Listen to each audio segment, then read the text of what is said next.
In the quiet village of Mubalu, hidden between red clay hills and green forests, lived a young girl named Lulama.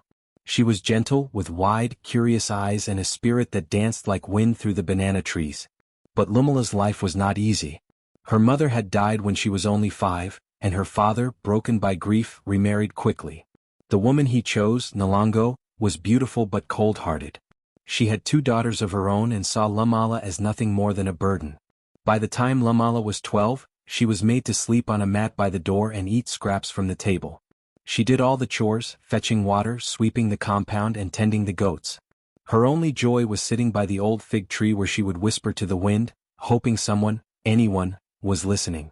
One dry season evening, when the moon was high and the dust hung heavy in the air, Nalango's cruelty reached its peak. After blaming Lumala for breaking a pot she hadn't touched, the stepmother dragged her out of the hut and threw her into the cold night. "Go!" Nalango shouted. "Go into the bush if you have nowhere to sleep. You are no daughter of mine." Barefoot and shivering, Lumala ran through the darkness, tears cutting through the dust on her cheeks. She wandered deep into the forest, where hyenas howled and the night birds called.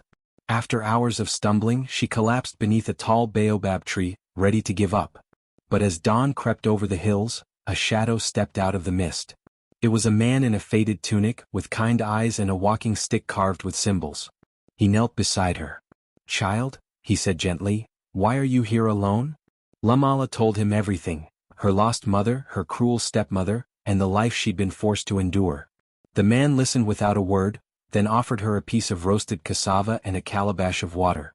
"You are not alone anymore," he said. He led her to a small hut at the forest's edge, where he lived quietly, growing herbs and making medicines. Days passed, then weeks, and the man taught her how to mix roots for healing and how to read the stars. She began to laugh again. One evening, as they sat under the stars, he handed her a small, carved pendant. It was the shape of a moon and bore the mark of her birth tribe. "I carved this when you were born," he said. "I gave it to your mother the day she gave you your name, Lumala. My little flame." Her heart stopped. "Who are you?" "I am your real father," he said softly. "Your mother and I were torn apart by war and I searched for you ever since. I thought you were lost." Tears welled in Lumala's eyes, not of sadness but of belonging. She had found not just a protector but her true home. Years later, Lumala returned to Mubalu, not as a lost girl but as a healer, a daughter of the forest, and a flame that could never again be extinguished.